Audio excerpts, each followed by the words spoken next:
বানাইতে পারি নাই মিস্টার ত্রিপলারের মতো আমার ইউটিউব চ্যানেলটা, হতে পারি নাই কাব্য ভাইয়ের মতো গেম পেলে দিয়ে আব্বা কেডা বলার মতো সাহসটা, না আমি সিজন 2 এর তালহা গেমিং এর মতো প্রতিটা ভিডিওতেই হাসানোর জন্য পাবো অ্যাওয়ার্ডটা, পারি না আমি স্নাইপার চালাইতে কুরুল গেমিং এর মতো,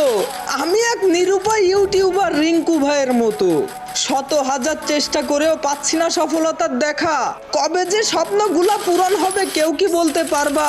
সবাই পেল সফলতা ফ্রি ফায়ারের ভিডিও বানিয়ে, এদিকে আমি হচ্ছি ক্লান্ত ফ্রি ফায়ারের ভিডিও বানাতে গিয়ে, শত শত কন্টেন্ট ছেড়ে যাচ্ছি আমি, সাবস্ক্রাইব কেউ করে না কেন আমার চ্যানেলটাকে, আস্তে আস্তে উঠে যাচ্ছে মনটা আমার, এই ভিডিওতে কি 1000 লাইক করে দিবে সকলে, হয়তো সাকসেস নয়তো শেষ, আজকের মতো বিদায় নিচ্ছি, আল্লাহ হাফেজ।